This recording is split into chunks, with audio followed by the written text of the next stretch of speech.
옛날 권력과 지위가 사람의 운명을 좌우하던 조선시대에는 진호라는 청년이 있었다. 그는 궁정에서 귀족의 외아들로 태어났으며 궁정의 높은 벽에서 자랐다. 하지만 진호는 다른 도련님들과는 다르다. 너는 강하지도 않아. 어릴 때부터 질병은 뗄래야 뗄 수 없는 그림자처럼 매달려왔다. 겨울이 올 때마다 두꺼운 옷을 통해 약간의 추위가 그를 계속 기침을 하게 하고 얼굴이 종이처럼 창백하게 한다. 궁중 최고의 명의가 밑박을 짚으러 왔으나 모두 고개를 저었다.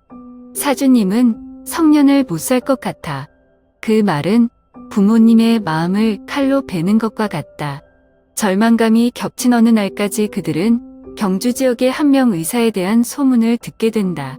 망설임 없이 그들은 진호를 데리고 수도를 떠나 아들이 구원받을 것이라는 신락 같은 희망을 품었다. 그 여정은 그들이 생각했던 것보다 더 길고 힘들었다. 번화한 한양도성은 멀리 떨어져 있고 험한 길과 경주의 드넓은 숲에 자리를 내주었다. 마차는 아이들이 맨발로 땅바닥을 달리는 작은 마을을 가로질러 굴러갔고 아무도 도시처럼 그에게 고개를 숙여 인사하지 않았고 아무도 그를 도련님이라고 부르지 않았다. 여기서 내 신분은 말이 안 돼. 진호 씨한테는 몇 년 동안 갇혀있던 금장 밖으로 나온 게 처음이잖아요. 이곳은 도성처럼 차가운 벽이 없는 한적하다. 정말로 회복할 수 있을까요? 아니면 모든 것이 희망일까요? 너는 아마 경주에 가서 명의를 약먹고 한동안 쉬었다가 돌아올 거라고 생각했어. 하지만 그는 이곳이 그의 인생을 영원히 바꿀 것이라고 예상하지 못했다. 어느 날 오후 산등성이 뒤로 햇빛이 옅어지자 진호는 그의 명의를 위해 지은 집을 떠나 근처 숲으로 천천히 걸어 들어갔다. 공기가 맑고 새들이 지저귀고 바람이 나무 사이로 불어오는 소리가 들립니다. 멀리 시냇물이 졸졸 흐르는 소리가 들립니다. 그리고 그는 그녀를 보았습니다. 한 소녀가 오래된 나무 아래에서 약초를 따기 위해 몸을 굽히고 있다. 그녀는 연한 남색 한복을 입고 긴 머리카락을 등 뒤로 묶고 밝고 차갑지만 세상에 아무것도 그녀를 괴롭힐 수 없는 것처럼 보였다. 병을 치료하러 왔다면 돌아다니지 마세요. 너는 그렇게 약해.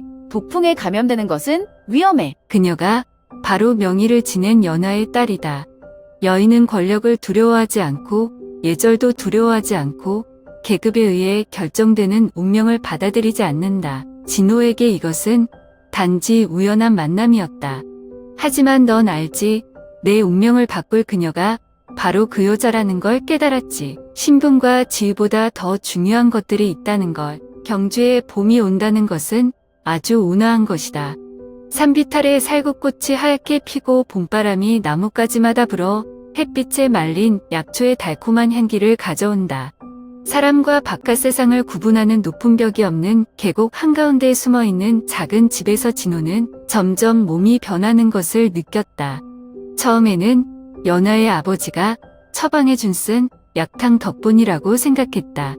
하지만 당신은 약이 아니라 당신이 느낄 수 없었던 다른 것들을 깨닫게 됩니다.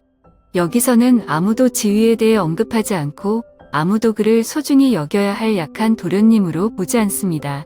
여기서 그는 대신의 아들이 아니라 수년 동안 자신을 가두었던 금장 밖으로 나오려고 애쓰는 진호일 뿐이다. 그걸 깨닫게 해준 사람은 연하였습니다. 베란다에서 서예를 배우는 시간, 그녀를 따라 산에 가서 약을 따는 시간, 지금까지 감히 생각하지 못했던 것들에 대한 밤 늦게까지 이어지는 대화들. 조금씩 그들 사이에는 보이지 않는 끈이 형성되었고 가깝고도 위험했다. 그녀는 펜을 잘못 쥔다. 세게 잡았다고 해서 예쁜 것은 아니다. 의술은 잘하지만 서예는 맞지 않아요. 연하는 진호가 만나던 시녀들 같은 여인이 아니었다. 그녀는 포옹하지 않고 수줍어하지 않는다. 그녀는 기쁠 때 과감하게 크게 웃을 수 있고 누가 자신을 평가할지 걱정할 필요 없이 솔직하게 의견을 말할 수 있다. 하지만 진호는 그 솔직함 때문에 감탄과 공포를 동시에 느꼈다. 그들은 더 이상 그저 제자가 아닙니다. 그들은 이미 직위가 되었다. 하지만 조선에서는 양반 도련님과 명의를 가진 딸이 같은 길을 걸을 리가 없다. 진호는 알고 있다. 연화도 알고 있다. 하지만 아는 것이 마음을 막을 수 있다는 것을 의미하는 것일까요? 경주의 여름은 갑작스런 소나기로 찾아온다. 비가 초가 지붕에 퍼부어 습한 흙과 풀 냄새를 풍겼다. 진호가 오랫동안 병가를 낸 작은 집에서는 분위기가 예전처럼 평화롭지 않았다. 마차가 마당 앞에 멈춰서 아무도 예상하지 못한 폭풍우를 몰고 왔다. 진호의 아버지가 오셨다. 그는 혼자 오지 않았다. 그와 동행한 것은 한양 도성의 권위를 대표하는 사람들의 엄숙한 눈초리였다. 대신에 아들이 이렇게 비천한 곳에 산다는 것을 용납하지 않겠다는 듯 모두가 명의를 베푸는 단순한 처마 밑에 서 있었다. 그날 저녁 식사는 아무도 한 입도 먹지 못했다. 진호 아버지 앞에서 찻잔은 식었지만 눈빛은 칼날처럼 날카로웠다. 나 같은 도련님은 간호사의 딸과 결혼하고 싶으세요? 그것은 가문에 대한 모욕이다. 그의 말이 방 안에 울려 퍼졌고 마치 천둥 소리처럼 무거웠다. 진호는 아버지를 똑바로 쳐다보았다. 그는 어렸을 때부터 어른까지 할아버지의 말을 거역한 적도 어떤 반대도 한 적이 없었다. 하지만 오늘 난생 처음으로 그는 물러설 수 없다고 느꼈다. 아버지, 그녀는 평범한 사람이 아닙니다.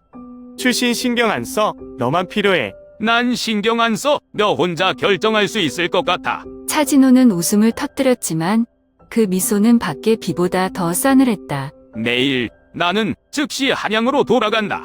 그리고 계획대로 강씨 집 아가씨와 결혼할 것이다. 강신의 아가씨는 종말을 알리는 종소리처럼 그 이름을 진호가 주먹을 불끈 쥐었다. 마음속에는 하고 싶은 말이 너무 많고 싸우고 싶은 말이 너무 많다. 하지만 내 앞에는 그의 아버지뿐만 아니라 전체 예배, 가족의 유대감, 그가 태어나기 전부터 정해진 미래가 놓여 있었다. 다음날 아침, 날이 아직 밝지 않았을 때 진호는 마차에 실려갔다. 작별 인사도 마지막 포옹도 없었다. 가랑비 속에 조용히 서 있는 연하의 모습만 울지도 붙잡지도 않았다. 그녀의 속만 피가 터지도록 꽉 쥐었다. 운명이 우리를 정말로 갈라놓는다면 여성 의사도 누구와도 동등하게 설 수 있다는 것을 증명해 보이도록 하자. 연하는 운명을 믿지 않는다. 그녀는 자신을 믿었다. 그리고 만약 이 세상이 권위를 가진 사람과 어깨를 나란히 할 수 있는 여의사를 받아들이지 않는다면 그녀는 스스로 세상을 바꿀 것입니다. 조선에 찬바람이 불듯 5년이 흘렀다. 진호는 조정의 벼슬아치가 되어 한양의 높은 담벼락 가운데에 정장을 두르고 서 있었다. 그는 더 이상 매년 약한 남자가 아니며 더 이상 자신의 길을 마음대로 선택할 수 있는 사람도 아니다. 관장의 투쟁 사이에서 그는 감정을 숨기는 법을 배우고 궁정의 규칙에 따라 사는 법을 배웠다. 그러나 그날 빗속에 서 있는 한 소녀에 대한 지울 수 없는 기억의 한 조각이 아직도 그의 마음속에를 바꾸지 않은 한 가지가 있다. 그러나 운명은 항상 사람들을 예상치 못한 갈림길로 데려가는 방법을 알고 있다. 그의 여름 남원에서 괴질이 발생했다. 시민들은 하루하루 쓰러지기 시작했고 죽음은 집에 불이 붙는 것처럼 빠르게 번졌다. 환자는 고열로 몸이 멍투성이가 되었고 3일 만에 사망했다. 원인을 아는 사람도 없고 치료법을 찾는 사람도 없습니다. 사람들은 공황 상태에 빠졌다. 조정은 흔들렸다. 남원을 봉쇄할 것인가 말 것인가를 놓고 대신들이 논쟁을 벌이던 일은 조조 때 힘찬 목소리가 터져나왔다. 진호 씨, 이 역병을 조사하세요. 명령 받겠습니다. 진호는 바로 다음 날 출발했다. 남원에 도착했을 때 그의 눈앞의 장면은 그의 마음을 설레게 했다. 한때 오가는 사람들로 붐볐던 거리들은 지금은 묘지처럼 조용하다. 시체는 누워 있었고 연기의 향기가 사방에 모였다. 집에서는 환자가 신음하고 열이 높아 정신이 혼미할 정도다. 약초 냄새와 죽음의 냄새가 뒤섞여 무섭도록 답답한 분위기를 자아낸다. 그 지옥의 풍경 가운데 한 사람이 여전히 버티고 서 있다. 성 남쪽에 임시로 세워져 있는 한 보건소에서 진호는 야근이 묻은 소매에 흰 한복을 입은 한 여인을 보았다. 그녀는 환자의 붕대를 교체하고 있었고 동작은 단호했지만 눈은 생각에 잠겨 있었다. 안 물어봐도 돼. 5년이 지났음에도 불구하고 그녀가 아무리 변해도 그는 여전히 그녀를 알아보았다. 예전에 그녀를 하고 연하는 이제 전역에서 유명한 여자가 되었다. 그녀는 너를 바로 보지 않았다. 환자를 위한 마지막 붕대를 감은 후에야 그녀는 일어나서 다시는 만나지 못할 거라고 생각했던 사람과 마주쳤다. 눈물도 없고 비난도 없다. 차갑지만 의미심장한 한마디가 있을 뿐이다. 이 질병은 일반적인 질병이 아닙니다. 누가 일부러 사고 쳤어. 그래서 5년간의 분단 끝에 그들은 다시 한번 나란히 섰다. 그러나 이번에는 평화로운 숲이 아니라 삶과 죽음이 한 가닥씩만 떨어져 있는 지옥의 한가운데서였다. 죽음은 계속해서 남원 전역에 퍼졌다. 하루가 지날수록 쓰러지는 사람들의 수는 더 많아졌다. 민간인뿐 아니라 상황을 통제하기 위해 파견된 병사들도 이상한 증상이 나타나기 시작했다. 일반적인 치료법은 효과가 없고 환자는 일찍 치료받았음에도 불구하고 살아남지 못했다. 이건 자연병이 아니라 연하가 오래 전부터 알아챘다. 진호와 함께 그녀는 매일 밤을 증상들을 살펴보고 물, 음식들을 검사하며 심지어 전염병의 흔적을 찾기 위해 성벽 전체를 뒤지기까지 했다. 그리고 나서 며칠간의 조사 끝에 그들은 무서운 것을 발견했습니다. 전염병은 우연이 아니다. 그것은 일본에서 온 상인의 소포 속에 숨어있는 독나무에서 유래되었다. 이 나무는 조선 땅에서 자연적으로 자라지 않는다. 으깨면 색약에 섞일 수 있어 처음에는 미열 증세만 보였지만 나중에는 독소가 혈액에 스며들어 오장육부를 파괴해 사흘 안에 사망하게 된다. 누가 가지고 들어왔죠? 그리고 어떤 목적으로요? 그들은 조선을 쇠약하게 만들기 위해 죽기를 원한다. 가만히 있으면 안 돼. 진호가 주먹을 불끈 쥐었다. 이것은 단순한 번역이 아니라 음모입니다. 조선, 무고한 사람들을 겨냥한 음모. 그러나 진실이 밝혀지려고 할 때 반란군들이 먼저 행동을 취했다. 그날 밤 진호와 연하가 한의원에서 증거를 기록하고 있을 때 창문에 이상한 바람이 불어왔다. 밤중에 강철빛이 번쩍였고 그에 따라 고양이가 먹이를 낚아채듯 가벼운 발자국 소리가 났다. 그들이 왔다. 한 무리의 복면을 쓴 암살자들이 예고도 없이 공격하기 위해 돌진했다. 진호는 가까스로 칼을 빼들었으나 반응하지 못한 채 칼이 팔을 스치며 긴 핏자국을 남겼다. 희미한 불빛 속에서 연하는 다른 사람이 그의 등 뒤로 몰래 빠져나가는 것을 똑똑히 보았고 칼은 사악하게 휘둘렀다. 생각할 겨를도 없이 그녀는 달려들어 진호를 힘껏 밀어냈다. 그는 죽으면 안 된다. 만약 그가 다시 나를 떠난다면 나는 용서하지 않을 것이다. 진호의 심장을 찌르는 칼과 같은 그녀의 말은 애책망이자 맹세였다. 그 순간 그는 한 가지를 깨달았다. 그는 한 번 그녀를 떠났지만 이번에는 어떤 일이 있어도 다시는 그런 일이 없도록 할 것이다. 진호는 몸을 돌려 검자루를 조이며 끝까지 싸울 태세를 갖추었다. 그러나 그들이 폭풍우가 몰아치기 전에 살아남을 수 있을까? 새벽이 밝았지만 남원은 여전히 무거운 정적에 잠겨 있었다. 어젯밤 교전은 나무 바닥에 얼룩진 핏자국을 남겼고 비린내 나는 철냄새는 아직 사라지지 않았다. 암살자는 패배했고 몇몇은 현장에서 죽었고 몇몇은 생포되었다.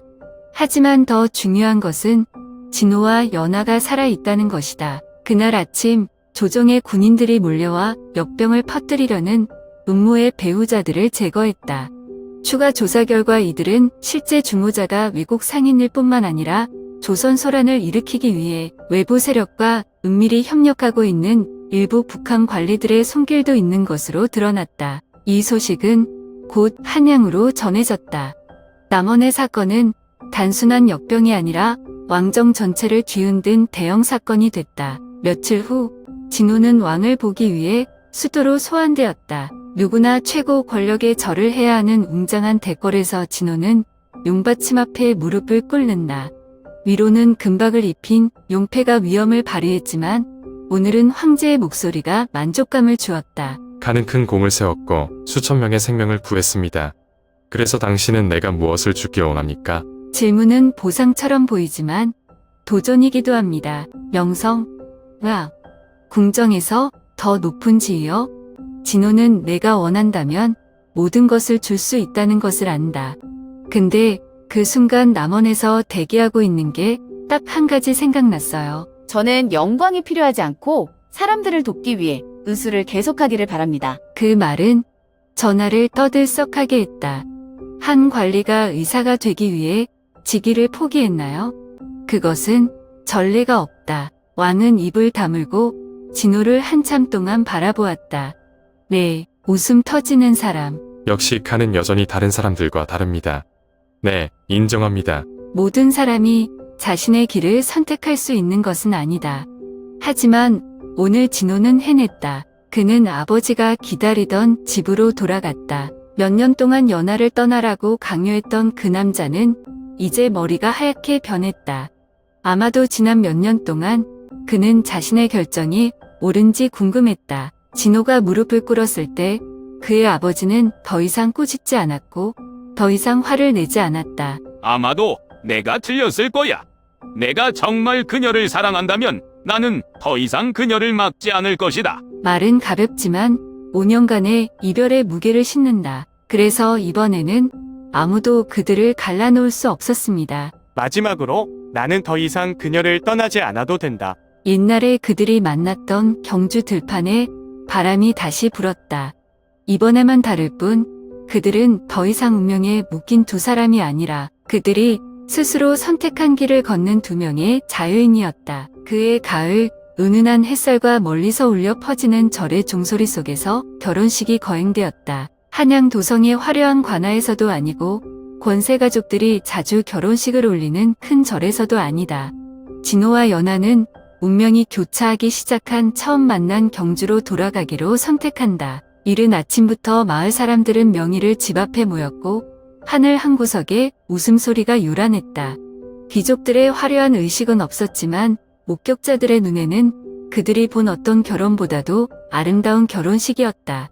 한 커플은 조선 사회의 수많은 풍파와 이별, 가혹한 편견을 극복하고 함께했다. 이 결혼에 격렬하게 반대했던 진호의 아버지는 이제 초대석 한가운데에 앉아 아들을 조용히 바라보고 있다. 그는 관료가 명예로운 아가씨와 결혼해야 마땅하다고 생각했다. 그러나 오늘 아들이 거기 서 있는 것을 보고 눈빛이 행복에 넘친 것을 보고 그는 자신이 틀렸다는 것을 깨달았다. 연하는 걸어나가 진홍색 웨딩 한복을 걸치고는 처음 진호를 만났을 때처럼 표정이 냉담해 보이지 않고 부드러운 미소만 지었다. 더 이상 그들을 갈라놓을 수 있는 장벽도 걱정도 없다. 진호가 그녀의 손을 잡자 결혼식의 따뜻한 공간 사이로 나지막한 목소리가 들려왔다. 이번에는 나는 그녀를 다시는 나를 떠나지 못하게 할 것이다. 연하는 진호가 얼마나 많은 어려움을 함께 겪었는지, 그리고 다시는 어떤 것도 그들을 갈라놓지 않도록 상기시키기 위해 조용히 웃으며 손을 꽉 쥐었다. 영원히 함께해요. 진호. 진호는 결혼식이 끝난 뒤 다시 도성으로 돌아가 벼슬길을 계속했으나 이번에는 조정의 명령에 복종하는 벼슬아치가 아니라 자신이 겪은 일을 잊지 않고 항상 약자를 지켜주는 사람이었다. 그리고 연하는 진호의 아내일 뿐만 아니라 조선 최고의 여류인재가 되어 세인의 존경을 받고 있다. 그녀는 더 이상 명예의 딸이 아니라 사람을 구할 수 있고 신분이나 지위에 관계없이 누구와도 동등하게 설 수 있는 사람이 그녀 자신입니다. 그들은 진정한 사랑은 모든 편견, 모든 장벽을 이겨낼 수 있다는 것과 운명에 정해진 것이 아니라 사람이 스스로 변화할 수 있다는 것을 증명했다. 가을 바람에 단풍잎이 천천히 떨어지면서 그들의 인생의 새로운 장이 시작된다.